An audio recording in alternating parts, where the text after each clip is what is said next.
Welcome to Tea with PILPG. I'm Paul Williams, the founder and president of the Public International Law and Policy Group, PILPG for short, which is a global pro bono law firm providing free legal assistance to states involved in peace negotiations, drafting post-conflict constitutions, and war crimes prosecution and transitional justice.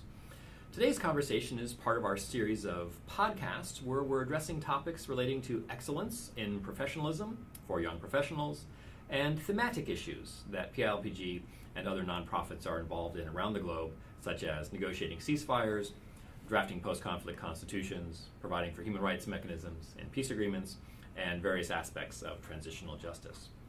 Today, our topic will be discussing getting downtown, meaning how to network and best use local events to raise your professional profile, to generate job opportunities, to generate opportunities for collaboration, and to identify potential partners for starting your own nonprofit organization. And as you know, we have every conversation around a stiff cup of tea. And since today I got the crowd in this morning quite early, we're having Irish breakfast. Honestly, we're already on our second cup of Irish breakfast this morning just to get us geared up for this conversation. I'm excited to be joined by Christy, Sam, and Megan for this conversation. So let's go ahead and start. And let me just put out this basic general encouragement for young professionals to get away from their desk, get away from their carrel, get away from their office, and get downtown and go to public events. Public presentations, roundtables, discussions, lectures, to get in the mix of mid-career and senior professionals. And when I say that, what do you guys think? What's your first response about getting downtown and participating in roundtables and discussions with mid and senior career professionals? It sounds a little intimidating. I definitely am not a mid or senior level professional, so I don't know, how do I interact with those kinds of people and not sound stupid? Christy, this is exactly why you should be getting downtown, because every other young professional has that exact same fear, that exact same phobia. If there's something amazing happening at the Carnegie Endowment, the U.S. Institute of Peace, the various think tanks around town, be whether New York, Washington, Chicago, San Francisco, Los Angeles, you're thinking, I'm just a young professional. What value do I have to add to an engagement with senior and mid-level professionals? Well, the first value is you'll be one of the very few young professionals that are down there. The senior professionals and the mid-career folks have a conversation amongst themselves, but they're always looking for bright, young, dynamic individuals that they want to bring in as young professionals into their organization for summer associate positions, for internship positions, for early career positions. And they get hundreds and thousands of resumes. And they can't tell anything about someone really from the resume. They probably used a software program called Resume Builder or something to design and build a resume. But they want to get to know the young people. And they're as isolated from the young professionals as the young professionals feel they are from the senior professionals. So you want to roll up your sleeves, you want to go online, find out what events there are that you have something to contribute or some way to engage, and just RSVP and go downtown. Well, what do you do once you get there? I get the feeling that you want us to do more than just go and, kind of sit quietly. That doesn't sound like what you're talking about. So, what do you have in mind for this adventure downtown? Okay, so the first thing is to get invited. And this is one of these things that it's very straightforward and very simple, but it's surprisingly a barrier to young professionals. They'll think, well, if I RSVP for this roundtable or this event or this conversation, I might not meet the criteria or they might not admit me to it.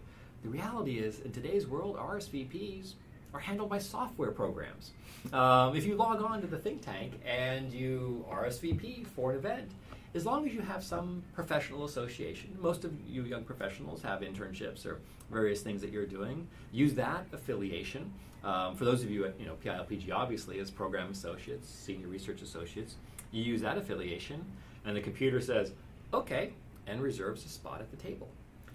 When you go downtown, you own the experience.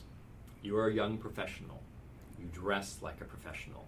And the moment you walk in, you will see that there's usually a round table or a set of seating where the professionals, the senior and the mid-career professionals, sit, and you go and you sit with them. Because you also see the outer ring of the interns, which don't have a tie, don't have the jacket, aren't professionally engaged because they've demoted themselves to interns or to the dreaded students. And so as you owning your professionalism, you are dressed the appropriate way, you have your business card, you go in and you're young, dynamic, you have an elevator speech in your head. We've talked about that in earlier podcasts. You have a professional passion, you have a brand that you want to leave behind when you interact with somebody, and you just go and sit down at that chair at the round table, or you go and you sit in a strategic location, which we'll talk about in a second, if it's a larger venue. But you own it, you're smart, you're intelligent, and you want to meet some exciting people, and these people want to meet some exciting young professionals. So I kind of wanted to get at what you were sort of just mentioning.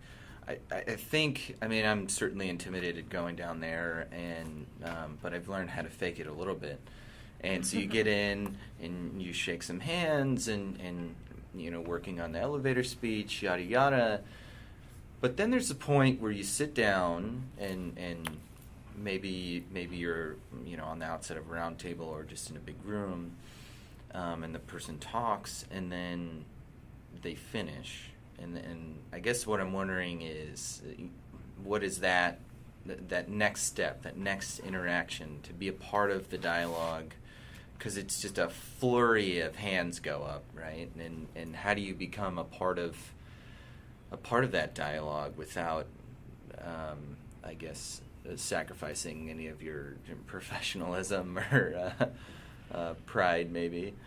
Events downtown are an amazing opportunity to market yourself, because there's a 10-second or a 5-second sweet spot that young professionals can occupy to grab the floor at every single event. And that's when the moderator says, "Thank you very much for that dynamic presentation. Are there any questions?" You've all been to events where they'll say, "Are there any questions?" And there's that few seconds where nobody raises their hand. That's the only opportunity that young professionals have, by and large, to jump in there and grab it. And young professionals are particularly good at doing that. You just, boom, the moment he says, "Thank you very much," you raise your hand. And you then stand up, because they'll call on you, because you'll be the only one that has raised your hand. Now, of course, after you've done your thing, and they say, "Oh, okay, are there additional questions?" 12 people will raise their hand. And the young professionals are lost in that sea of 12 people, because the chair will oftentimes, she'll call on, "Oh, Ambassador so-and-so, good to see you again," or "Oh, former Assistant Secretary of State, good to see you." But everyone dreads that first, "Are there any questions?" Because maybe the presentation wasn't that interesting, and people haven't really, perked up on any questions. So what you do is, while the presentation is going on, you craft out a question.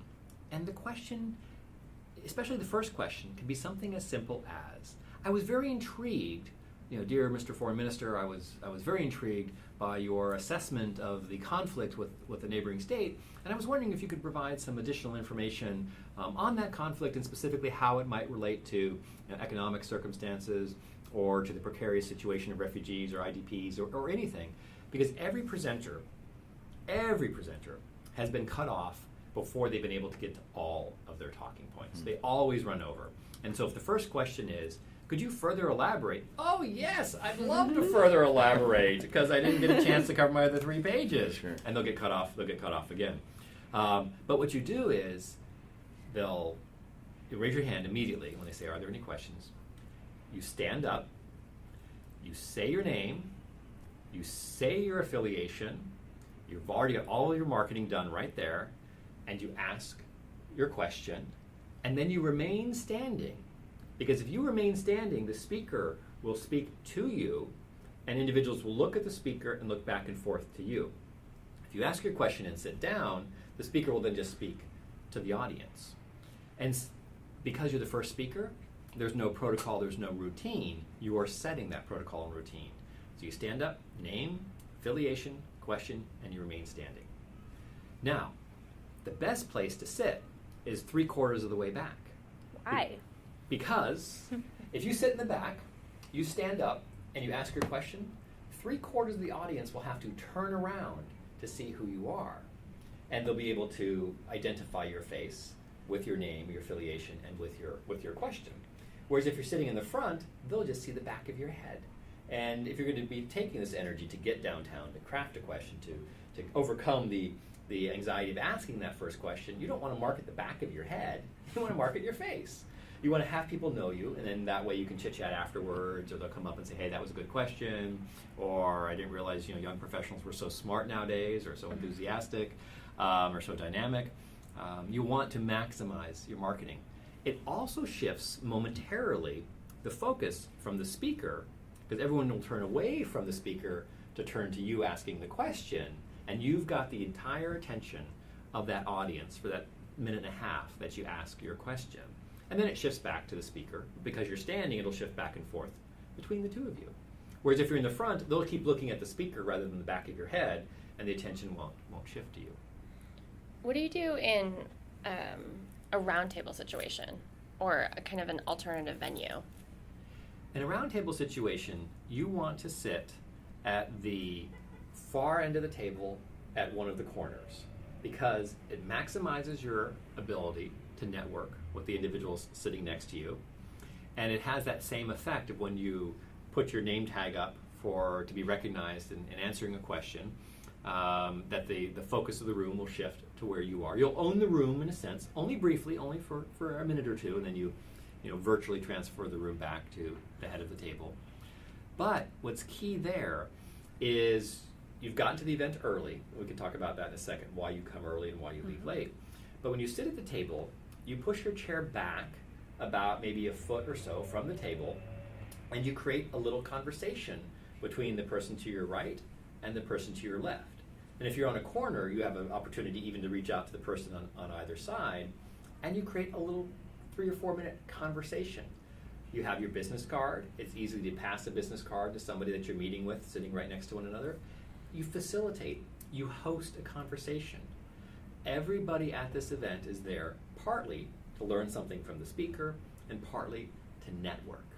But they're all a little bit shy about it, and they're all a little bit nervous, even the mid-career professionals, not the senior professionals.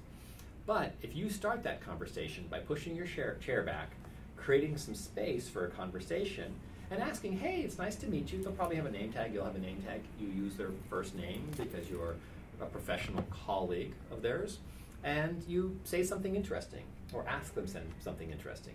You've read all the news media about this event that morning, whatever it is, if it's a topic on Yemen or Afghanistan or Syria, and so you're engaged in the latest news. You just ask them what they thought about. Today, 100 special forces were evacuated from Yemen. You just start up a conversation, and you say, wow, 100 special forces from Yemen. Did you realize that we still had special forces in Yemen? I didn't. And then who knows where the conversation goes? Conflict resolution, Yemen, who knows? But you've started a conversation. And then you involve the person, oh, have you met George over here? And they probably know one another, but you're facilitating that conversation. You're acting like a peer, a colleague, a dynamic young professional. Is this a place where we could kind of insert our elevator speech, or would we want to focus on the content of the event that's going on? Oh, you definitely want to insert your elevator speech, because they'll be thinking, who are you? And you're awfully young, and why are you here? And why are you sitting at the table with me? In a positive, curious sort of way. And they'll be thinking, I need to hire a young professional, maybe Sam, Christy, Meg, maybe could be that young professional, because I certainly don't want to go back and read those 1,500 resumes that I got stacked up in my inbox. And so you find a way to, hi, I'm Christy, and I'm excited to be here today because the work that I'm doing in international development, for the Public International Law Policy Group, which you should probably know is a global pro bono law firm. It's really provided me an opportunity to get into this type of subject matter, et cetera, whatever is your elevator speech. And they know you're advertising themselves to you, but it's a whole lot better than, I'm a young professional and I'd like a job, that's why I'm here. Do you have any jobs? It's scary, and don't ask for an informational interview, that'll scare them. They're most concerned about folks who are going to immediately do the full court press for a job. But if you're interacting in a professional capacity, they don't have elevator speeches as much because they're senior or mid-career professionals, they're generally well known, but they're basically asking, who are you and why are you here, in a curious sort of way, and if you answer that seamlessly in 25 seconds, they're impressed, because then they know they can then have a conversation with you, and what they can have a conversation with you about. and they're looking to kill 4 to 5 minutes being social before the presentation starts. Is it acceptable to kind of like come with a partner to an event, like from somebody else from your organization who is also interested in the area, or do you kind of want to separate yourself and stand out a bit more? You can definitely head to an event with one of your colleagues from your organization, but there is no such thing as a wingman or a wing person in an event downtown. You minimize your opportunities for professional interaction and exposure if you take a buddy, because everyone has anxiety about social interactions like this. You'll spend all of your time talking with your buddy about the event, and you won't actually be a part of the event. You and your buddy will be a spectator. So even if you carpool down to save a little bit on taxi fare, you immediately when you walk in that room, you separate. Every place you stand, you've got a person to your left and to your right, a new professional contact that you can make. Every place you sit, you have a person to your left and a person to your right, a new professional contact. If you go with your buddies, you already know your buddy. You already know their professional capacity and their expertise. You don't need to get to know them better. You need to be fully engaged into the environment, and you can only do that if you separate from them. Now, of course, you recoup afterwards and exchange some business cards and deconstruct the event. Think about how you're going to tweet about it, how you're going to post something about it on your Facebook page, whether you're going to engage in some of the blogging that might be happening around the event, and you can exchange ideas with your colleague there. But you definitely want to fly solo when you're doing this type of networking. I'm glad you mentioned the business cards. I was hoping that we could talk a little bit about that. I have business cards on me right now, but I have no idea how to give them out in a not awkward situation. I'm still figuring out what the etiquette is, really. Am I supposed to be the first one? I mean, so far, basically, I wait until someone gives me theirs, and then I just reciprocate. But is there a specific etiquette, or is it sort of, playing it by ear? Sam, do you feel awkward shaking hands? No. Do you wait for someone to put their hand out before you shake their hand? No. Business cards are exactly the same way. Okay. It's a professional handshake. All right. Meet somebody, you shake their hand in order to say hi, develop a point of contact, literally physical touch contact, and the business card is the professional handshake. Doesn't matter who puts the business card out first, and no one ever. It's like a handshake. You put your hand out, the other person responds automatically. Sure. You say, "Wow, actually, it doesn't really matter what you say. You can simply even just mumble." But as you reach for the pocket, or you reach for the purse, or you reach for the wallet, and you start to bring out that business card, that's the exact similar motion as if you were to put your hand. Everyone knows when you stick your hand out, they know you're not going to slap them. They know you're looking to shake their hand. When you reach into your jacket and start to pull out your card, they know you're pulling out a business card, and that little ritual of the business card exchange is going to happen.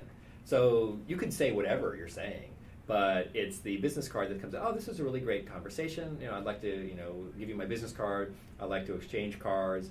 Or, oh, the speech is about to begin. Here, let me give you my card. Mm-hmm. And then they will reciprocate. And 9 times out of 10, they'll hand back the card to you. The 10th time, they'll say, oh, I just got my suit dry cleaned. I didn't put new business cards into it.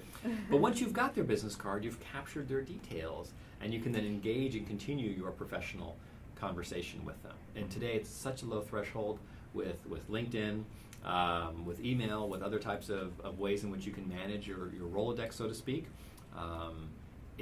That's what takes your ability to take your professional relationship to the next level, is to be able to have their details.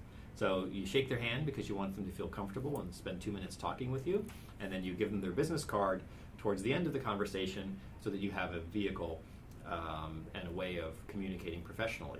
Okay, let's go ahead and let's wrap this podcast up for today. It's been a pleasure being with Christy and Meg and Sam. And if you'd like to learn more about the Public International Law and Policy Group, you can follow us on PILPG.org, which is our website. We're also on Facebook and Twitter. And if you'd like to send us any suggestions or comments or requests For future podcasts on excellence and professionalism or thematic issues relating to peace negotiations and post-conflict constitutions, you can tweet us at #T with PILPG. Until next time, this is Tea with PILPG, brewing excellence around the world.